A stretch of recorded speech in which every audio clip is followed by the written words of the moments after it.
Yay Networks.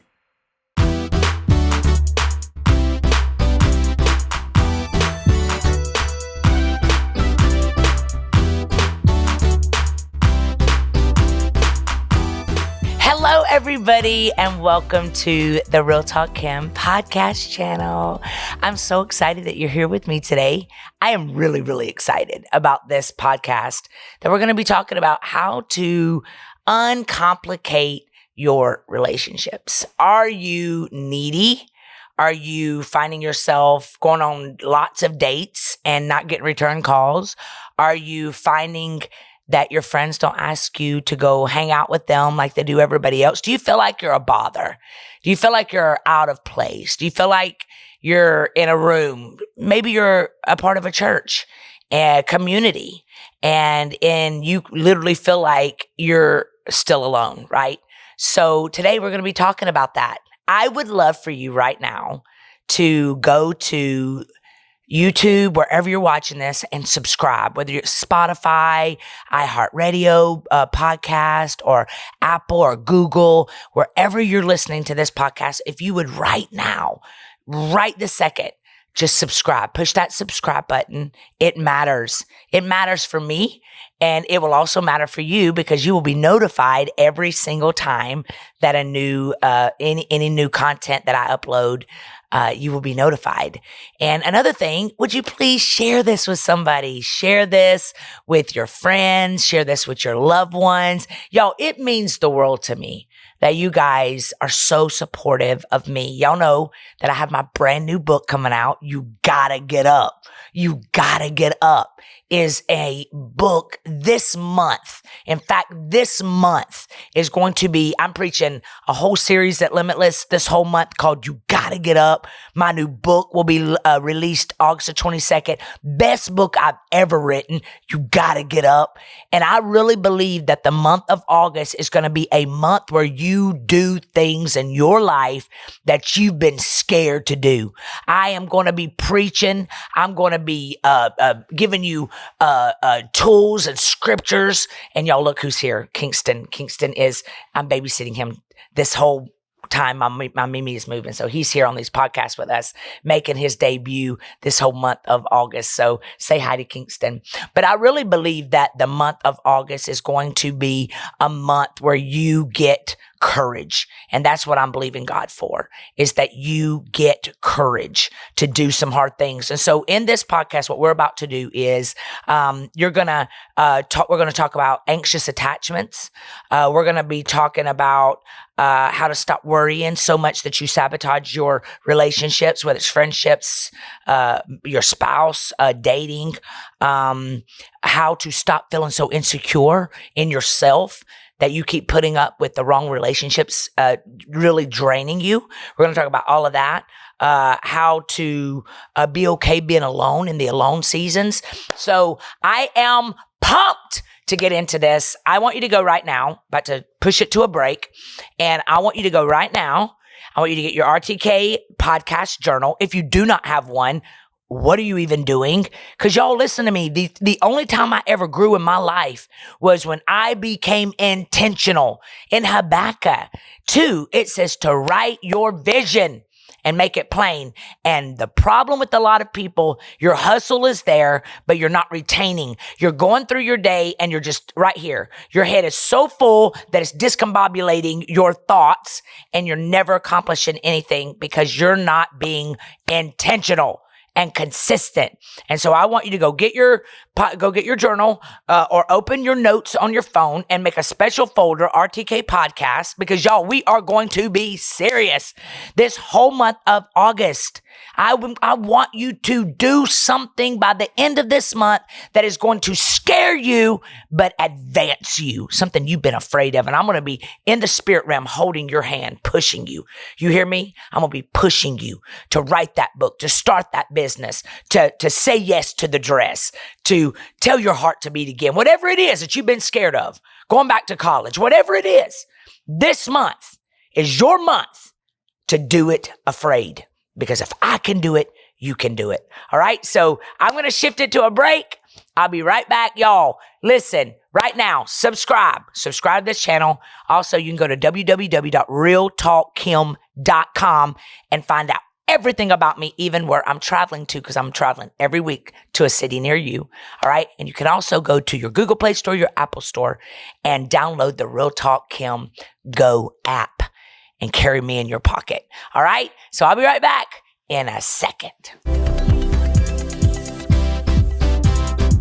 Hello, friends. Fall is right around the corner, and HelloFresh is here to help you plan for the busy season ahead with tasty dishes delivered to your door. Simply choose your recipes and pick your delivery date, then lay back and enjoy the last days of summer knowing dinner is covered.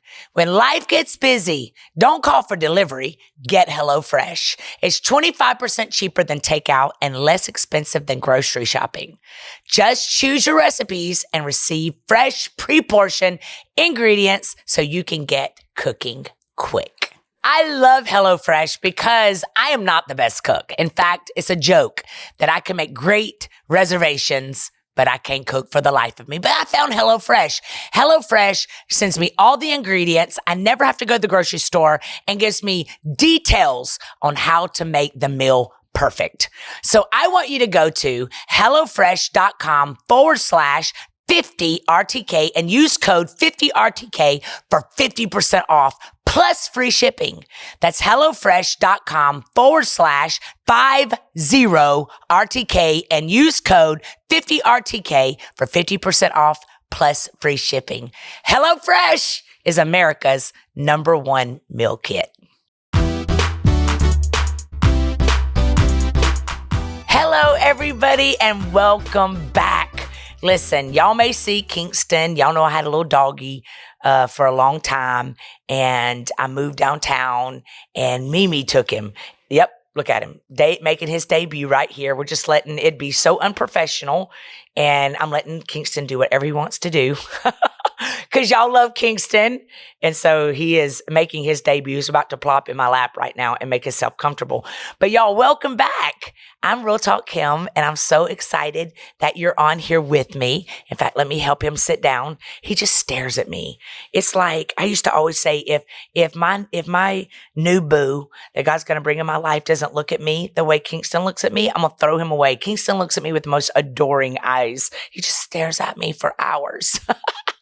So he's here, I'm here, and we are about to get into how to uncomplicate relationships. Are y'all ready for this? I used to be the biggest drama queen. I remember, y'all know I was married for 18 years, and I think a lot of times I don't let myself think too much into it because I will find myself being like, man, I feel guilty of something that happened 25 years ago. We've been divorced since 2006, but we were married for 18 years.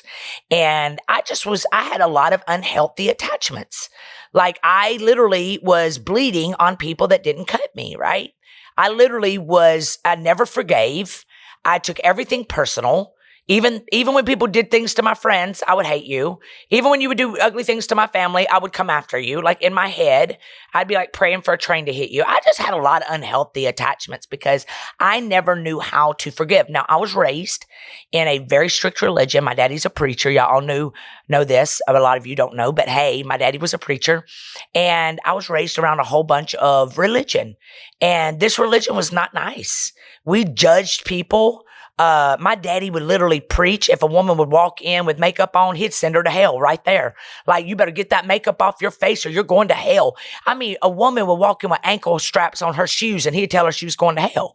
I mean, it was like literally, you get divorced, you're going to hell on a slip and slide. Now, at about 15 years old, now if y'all read my new book, if y'all read any of my books, y'all know my life because I tell my life in everything I do. But if you have never read my book, let me give you a quick overview, right? So my daddy came out of this religion when I was like 15 years old. I'll never forget. It was like going from my 8th grade. I was going from 9th grade into 10th grade. Now, I was in a religion that literally made me, my mom would put me in blue jean skirts and Keds. You getting the image, right? Now, you know what I'm talking about because y'all like, oh, yeah, we've seen those kind of people. I couldn't cut my hair. Women couldn't wear makeup. So my mother is sending me to a public school. Now, y'all also know, if you read my books, that I was in special ed, right? Literally special ed. I never retained phonics. I mean, I would say stuff like, man, you so beautiful. Like I said, beautiful until I was probably in 5th grade. I mean, always bullied. So I look like an Amish. No pun intended to anybody listening that you're an Amish. I love all Amish people. But I look like literally, like something was wrong with me, right? And so my mom has me in public school, special ed, wearing kids and blue jeans, couldn't cut my hair, ugly teeth. My teeth were like pointed. In fact, I remember clearly running around the church after church and chasing boys, and they'd be running from me saying, your teeth are ugly. I mean, I had so much going against me, right? Well, in 9th grade, my dad comes out of this religion all of a sudden, takes us away to Helen, Georgia. I don't think I ever told this story. Takes us to Helen, Georgia, me, my mother, my brother Rob, and we go rent a condo for the whole summer. Back then, the summer was 3 months. So kids were out of school for 3 months. Those whole 3 months, we are on a sabbatical. My daddy only goes back to preach services on Sunday, but comes right back, right? Most time we've ever spent with my dad, because my dad was always with the church people, sick people, and my mother really raised us. And so this was like the most time I ever got with my daddy. I'll never forget that week, those 3 months, I lost 30 pounds because all of a sudden, I'm spending time with a polished family. I lost 30 pounds, went swimming every day in a bathing suit. I didn't have to wear no blue jean skirt. I got to cut my hair. I got to watch TV. The very first time I ever got to watch TV. You know what the TV show was? I'll never forget it. We were all sitting in a little line in that condo. This is why I'm crazy, y'all. These stories are why I'm crazy. This is why I'm crazy. We were all sitting on that couch straight up watching Planet of the Apes. That was the first movie I ever got to see, was Planet of the Apes. So no wonder why I made all my relationships so complicated, right? I mean, I literally go back to public school, but now I'm going into high school. So I leave middle school. Now y'all got to remember something, because I was so ugly and so weird in this religion, and in special ed, I realized that I may not be the smartest cookie in the shed, but I got some street smarts. And you know what I realized? I realized I was funny. So I had so many friends because I was funny. I would crack jokes. So I got the wittiest award that year. I remember I was like, man, 9th grade was kick butt because I found out I was funny. I got all kinds of friends still in this religion looking like an Amish. And I got the wittiest, the funniest person in our grade. And listen, 10th grade, I go into 10th grade looking like a completely different human because we came out of this religion that made me look like I don't even know, but I look cute. I remember I cut my hair. I remember I went to school with all the same friends that I'd gone to elementary and middle school with, and nobody knew me. And I remember thinking, oh my God, I got on the homecoming court. I went from boys running for me to the homecoming court to Mr. Mustang in 12th grade asked to me to the prom. It was like all of a sudden I go from ugly duckling to a beautiful swan, and I was not ready. Do you hear me? Because all of a sudden I realized that my looks got me here. How over a 3-month span, I relaunched Kim only because my parents let me do things that they never let me do before. And what it told me was that everything about me mattered only on the outside. I never dealt with the emotional scars of what I felt like for all of those years of being laughed at and bullied in elementary and middle school. I never dealt with what was going on the inside of me. And so everything became about the outside. And I never dealt with it until I was probably 36 years old. and I was walking through my divorce and I was back at my mom's and I had to start dealing with me. Why didn't I have any friends? Yo, if I would have died, nobody would even have made me a Facebook memorial page. I literally had pushed everybody outside my life because I didn't like Kim. I didn't like me. And I was so afraid that if anybody really knew who I was, they wouldn't like me either. And so I wrote down some things about me. Y'all know relationships have been the place the enemy has really attacked my life. I have two, probably until 6 months ago, always attracted people that really used me. Men that really used me. It was like when my daddy died 3 years ago, my savior died, right? The man that loved me for me, that loved Kim, that took care of me like a man was supposed to take care of a woman, right? He took care of my mama. Like he was just the man, he was like the protector. When he died, that is when I began to really find me. 3 years ago. Y'all know I walked through a divorce 4 years ago. I walked through a divorce. My divorce was final. 4 years ago, my daddy died right after my divorce. Those years, I'm pastoring a church. And just started pastoring a church, in fact, and literally walked through a divorce within 2 months of me taking over the church. And I had to find Kim. I literally was like having to heal, mourn, and move and get to the bottom of me. Now I was a great person. Like 4 years ago, 3 years ago, I was finding Kim. Like I was killing it. Like I'm traveling all the world preaching. But I still had to deal with some of those little girl issues that I'd never dealt with.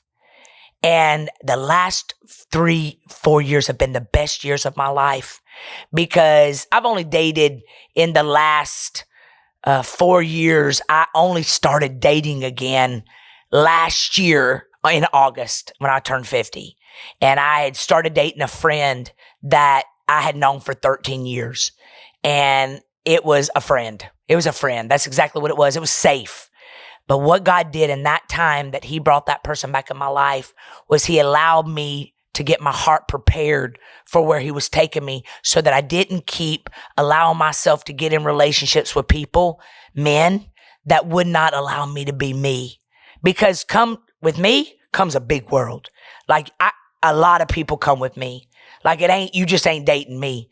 You're dating millions of people that love Kim, right? So I needed somebody that was confident. I needed somebody that was self-assured, somebody that was not intimidated, that didn't want what I have, but just loved me for me behind the scenes, right? So let me tell you some of the things that I wrote down for this podcast that I feel like in the last 3-4 years has really helped me. Let's look at this. If you are single, dating almost takes up your entire mind, right? This is when you know that you have unhealthy attachments, that you keep sabotaging relationships in your life because you've been trying to find intimacy for so long, but you just cannot seem to find the right connection. Even though you have so much going for you, you try to exercise, travel, read, learn, buy nice clothes, fix your hair, put makeup on, all in hopes that one day you'll finally be enough. Yet it seems most people don't see that. They might give you compliments, but it doesn't feel like you've gotten anywhere. And the times you do finally connect with someone, it just doesn't even feel right. You might still be in contact with your exes, or you cannot seem to fully move on from them. If you've never had a relationship, you feel like you will never fully find love. And it feels very difficult to you, yet it seems easy for others. So you blame your looks, you blame your personality, you blame your situation, yet deep down, you know you're actually a very beautiful person, attractive person. Why is it so hard to just find love in friendships, relationships, right? Here's another point. If you are in a relationship, you wake up, you go to bed, you check your phone, hoping for a text from your partner. If you don't see a loving text, you feel weird, you feel anxious, sometimes even resenting them. You go about your day They're always on your mind, yet you don't know if you are on theirs. You hope that they will one day finally see your value and want you as much as you want them, but it never happens. You are feeling alone. You try to meet your needs, yet you never feel like you're enough. You feel trapped and there's no way out. Sometimes if you're dating someone secure or more anxious than you may find the opposite dynamic happening. You may find them coming closer while you're constantly pulling away, right? Why can't you just relax and be in a happy, stable relationship? How do I know all of these two? I've been single and I've been in a relationship. And I can tell you what I finally figured out that's helped me have incredible friendships to this day. I have solid relationships with girls. We go eat. We hang out. I'm intentional, right? It all begins with a decision. All of the things that I just said sound so familiar to you. It all begins, the healing process of you rebranding you in the inside is a decision. Do you want to spend the rest of your life feeling like this is the question you have to ask yourself. Do you really want to spend the rest of your life being anxious in relationships? Do you really want to spend the rest of your life in a relationship that's loveless? Do you really want to spend the rest of your life with someone that can go the entire day without talking to you, checking on you? Nothing you do is enough? Or would you rather embrace your nature, finally feeling lovable, and realize that you are the complete package for the right one? Here's how to heal. You ready for this? There's only one way to heal. Anxious attachments of feeling like you ain't enough. And it's by changing the belief system you currently hold about yourself and about other people. This means you have to become someone who believes that you are valuable, you are lovable, you are trusting, you are social, and you are able to find the right person that's going to make you want to live your life to the best. That's going to make you better. God's going to bring someone in your life that makes you better. Someone that makes you want to be more soft. You're going to be in a soft, feminine era, woman of God, because God's going to bring somebody in your life because you deserve it. That's going to be the wind in your sail, the president of your fan club, and your escape and not your duty. He's going to bring some friends in your life that aren't jealous of you, that aren't making you feel like you got to live to certain expectations to fit into their group. The bottom line is that every single one of our relationships starts within us. Starts within us. When we uncomplicate ourselves, we uncomplicate our interactions with others. When we stop doing the wrong things and start doing the right things, our relationships get easier, which means, you ready? Write this down.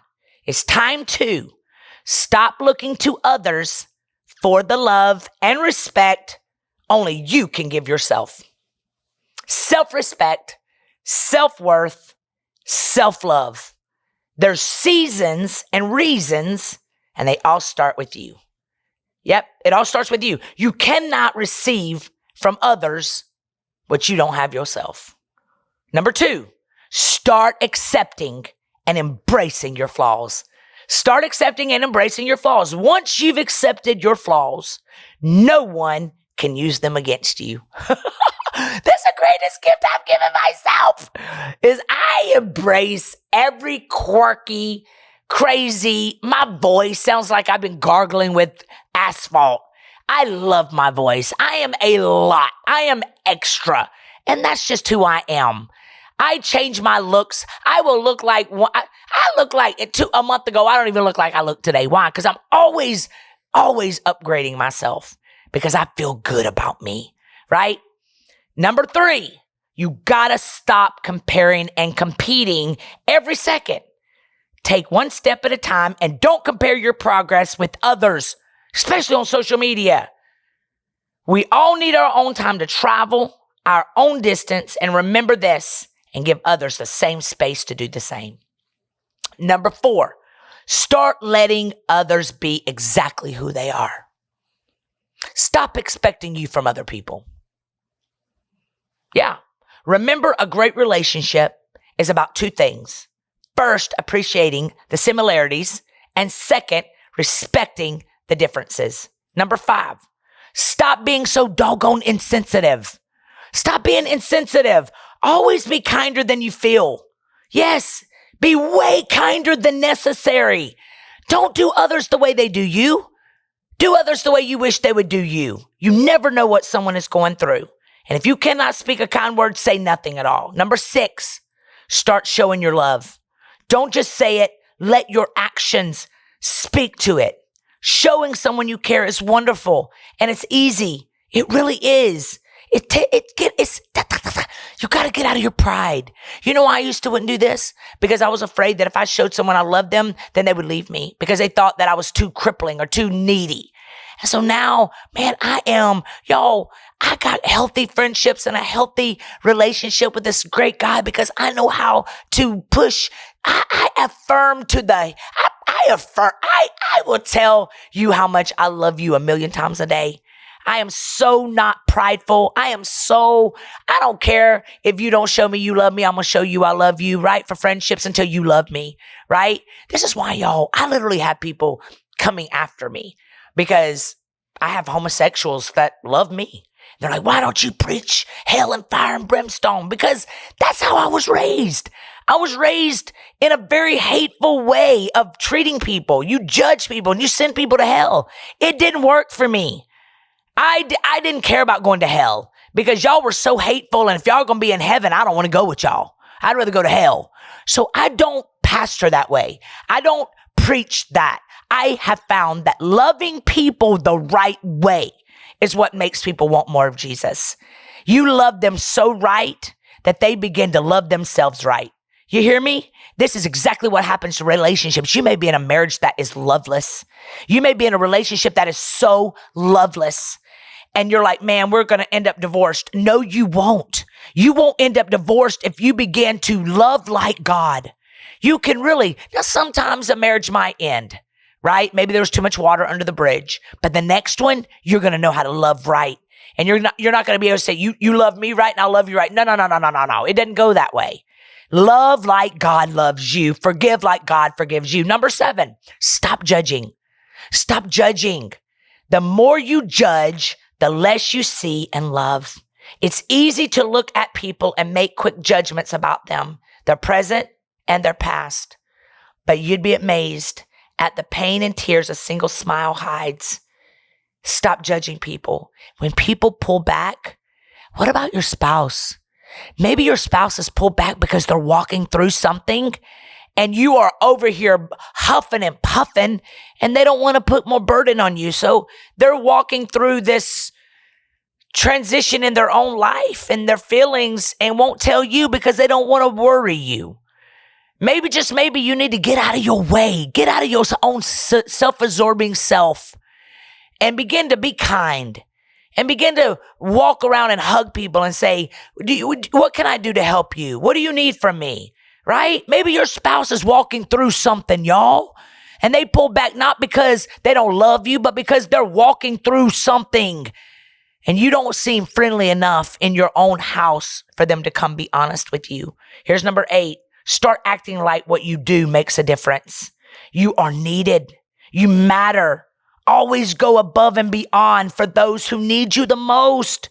In a world full of people who could care less, be someone who couldn't care more. Care. Number 9, stop letting one dark cloud obliterate the whole sky. Don't sweat the small stuff. Don't let stupid little frustrations interfere with your relationships. Just do your best. Work. Speak honestly. Work diligently, then let go and let what's meant to be. Number 10 is start doing what's right for you too. Remember, if you care too much about what other people think, in a way, you will always be their prisoner. You can't live your entire life for someone else. Sometimes you've got to do what's right for you, even if someone you care about disagrees. Number 11, stop needing to always be doggone right. Yo, I used to have the last word. I used to have the last say. How many relationships would not have ended if I would have just shut my doggone mouth? Stop needing to be right. You're not winning a reward for being right. Sometimes we must choose to be wrong, not because we really are wrong, but because we value our relationship more than our pride. Yeah. Number 12, start asking yourself, will this hurt someone I care about in any way? Will what I'm about to say hurt them? Would I want someone to say this to me? The bottom line is that you can't keep hurting someone over and over and expect them to love and respect you. How can you start uncomplicating your relationships? It starts in here. And that's what we're getting in today. We are chopping it up, baby. And I feel like this podcast is going to set you free because it sure did set me free. This is exactly what I did. I still do this to this day. I will go down this list myself, right? And say, am I doing these things because this is what works? This works, y'all. It's right and it works. I'm going to send this off to a break and I'm going to give you a breather because I know that I am hitting you between the eyes today because I love you. And I'm going to always tell y'all the truth because I love you. All right. I love you so much. And I'll be right back. This is a great time for you to share.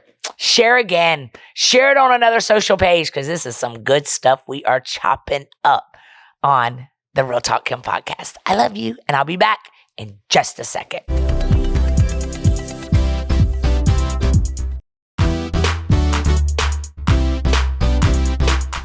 Hello, everybody, and welcome back. I got a few more tips. Don't go nowhere. Sit back down. Turn it back on. You may have to come back after your break, but you got to make sure you finish this. Number 13, stop focusing on outer beauty all the time. Focus on your inner beauty. Remember, I didn't do this, and it literally detoured me, and it prolonged me in a season that I wished I could get out of because I did not work on the inside. In the end, people are not as beautiful as they look, walk, or talk. They are only as beautiful as they love, as they care, and as they share. Also, a little formula to keep in mind for yourself. Self plus confident plus honesty, that's what equals beautiful. Number 14, start noticing the little things. It's the little things. Pay close attention to those you care about. Some of y'all need to make a phone call. Some of y'all have been petty. Some of y'all have not talked to a loved one. Some of y'all have lost a friendship because you are prideful, right? Make that phone call. Life is short. It's nice when a friend remembers every tiny detail about you. Not because you keep reminding them, but because they pay attention and care. Number 15, stop pressuring others into things or putting up with those who pressure you. Oh my gosh. This has been the greatest gift that I've ever given myself, y'all, is I refuse to be bullied. I'm not being bullied. I am not going to dislike someone just because you dislike them. I am not going to have a conversation with someone just because you think I should. I am not. Stop letting other people pressure you, and you stop pressuring other people. Some of y'all literally need to get out of your own way, and you need to listen. You need to start loving, having friendships, and investing in people that love you back. Stop going where you're tolerated and start going where you're celebrated. And now flip the flow and ask yourself, do I celebrate or do I just tolerate? And how do I make people feel? Y'all, people are not going to remember what you say. They're only going to remember how you made them feel. Number 16, start using your voice to lift others up. Oh my God, this is my gift. I love so hard. I love people for real. Y'all, God has gifted me with the ability to literally have besties all over the world that I don't even know because I really love, and I used to hate people. I used to be, I hated people. And I used to lay hands on myself and say, God, I want to love like you love. And I would pray that prayer every day. I want to love like you love. Probably a year I'd pray it every day. Let me love people like you love people. That's why I don't judge people. That's why I don't put people in hell. That's why I am Jesus with skin on, because I know how to love. And little thumbnails all over the world know I love them. Start using your voice to lift others up. Let your voice inspire people. Let your voice, listen, be a type of voice that people say, man, when I left her presence, I felt like I could conquer the world. Number 17, stop taking things doggone personal. Stop taking things personal. Whatever happens in a relationship, however people behave, just don't take things too personal. Nothing other people do is because of you. People do it because they are walking through something. Hurt people. The way people treat you is not indication of you at all. It's something that's going on the inside of them. Number 18, start letting honest mistakes slide. Lots of relationships fail because we spend more time pointing out each other's mistakes and not enough time enjoying each other's company. So remember that everyone makes mistakes. If you can't forgive others, don't expect others to forgive you. Number 19, stop being so dramatic. Spend less time gossiping about problems and more time helping yourself and others solve problems. I tell my staff this, don't you even come to me with problems unless you have a resolve, because there is always a way to fix something. Always. There's always a solution. Always. It might mean to tear a whole room up making a solution, but don't you come bringing me problems until you found a solution. Number 20, start forgiving yourself for the pain you caused others in the past. Start forgiving yourself for the pain you caused. People can be more forgiving than you can imagine, but you have to forgive yourself too. Let go of what's bitter and move on. All right. And number 21 is an extra one. Stop letting your expectations get in the way of your love. Love is simply friendship without unjust expectations. It is a quiet understanding, a mutual confidence, and a commitment to sharing and forgiving. It is loyalty through good and bad times. It settles for less than perfection and makes allowance for human weakness. Everybody has their flaws. Everybody, even you and me. And so today, this is how you uncomplicate relationships.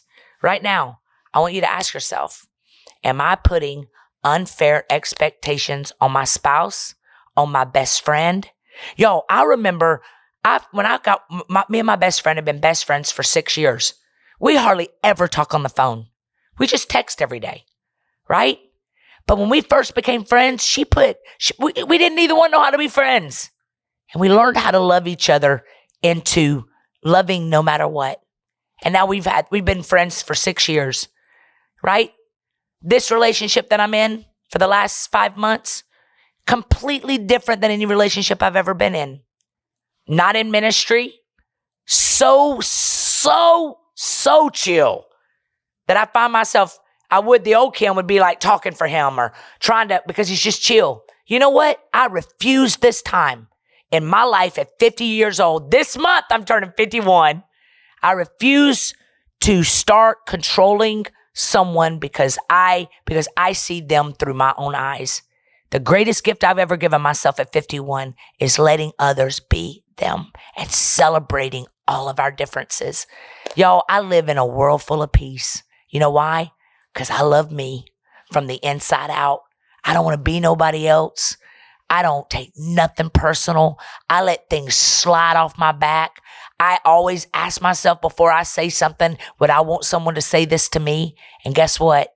I have a great big world full of love and blessings because God blesses people who bless his children. All right. Y'all, thank y'all for joining me on this podcast. I love you so much. I got even some more points that I think I'm going to carry on into the next podcast. So you don't want to miss next week because I ran out of time on this podcast, but I got some more, quite a few more of things I do to make me live in the world I live in now, which is perfect peace, like chocolate every day. I got a good world because I'm doing the things I'm telling you today. All right. It's the law of draw. You want to be a place where when you walk into a room, you bring sunshine. instead of when you leave the room, sunshine appears. All right. I love you. Thank you for sharing this podcast. Thank you for subscribing to this channel. Thank you for getting in my RTK Inner Circle, my mentorship group, my community. You can go to realtalkkim.com, join my RTK Inner Circle, join. In fact, I'm going to carry on. I'm going to give $5 off for my RTK Inner Circle. Use code RTK23 because it's my birthday month and I feel like giving. All right. So go to realtalkkim.com. Join my RTK Inner Circle. I have a retreat August the 24th and 25th right here in Atlanta for my RTK Inner Circle. Come to my inner circle. Let me pour into you and spend time with you for 2 days right here at Limitless Church, 1653 Highway 85 South, Fayetteville, Georgia, 30215, across from Whitewater High School. I preach there every Sunday, 10 and 11:30. We have the greatest kids church, greatest media team, greatest worship. Come be a part. I love you. I will see you next week. Thank you, thank you, thank you for all of your support. I love you.